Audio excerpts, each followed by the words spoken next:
Mungkin kita sering melihat di film-film fiksi atau di film-film India sering menggunakan gajah sebagai tunggangan mereka ketika berperang. Ketika anak muda sebutan untuk bintang utama dalam film tersebut kelihatan sangat gagah ketika menunggangi gajah.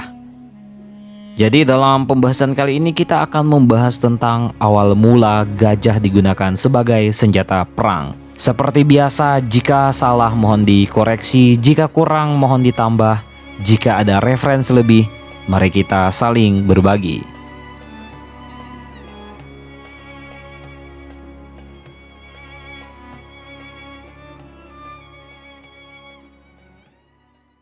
Beberapa catatan sejarah barat selalu mengaitkan kemunculan gajah-gajah perang dengan upaya Hannibal memimpin pasukannya menyeberangi pegunungan Alpen.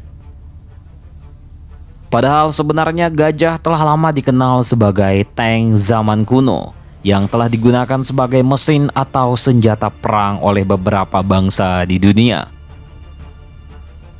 Sekitar 30 gajah perang yang dibawa oleh Hannibal terbungkus pelindung baja di bagian kepala dan tubuhnya.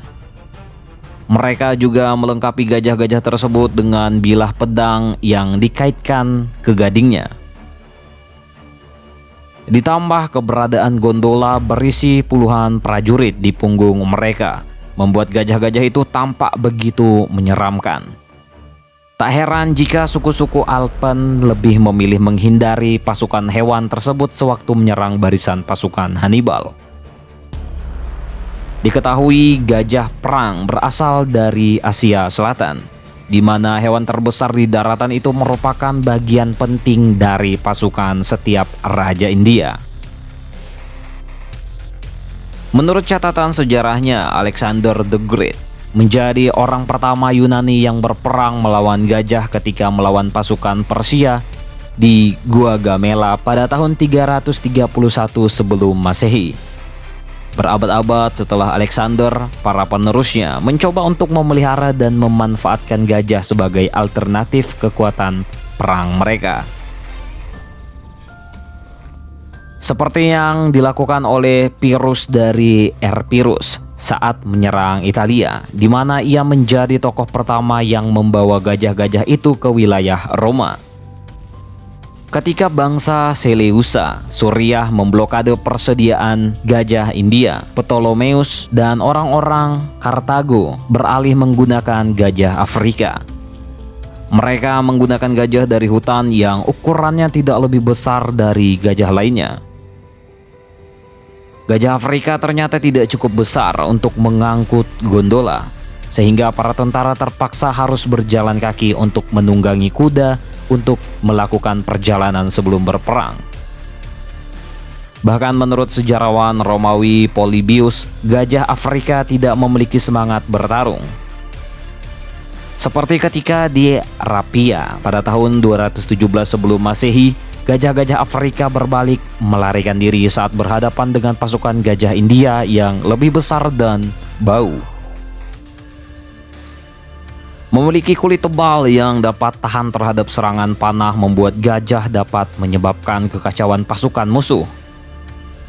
Selama berada di medan perang, pasukan gajah dapat dengan mudah menghancurkan pasukan berkuda dan menginjak-injak pasukan infanteri.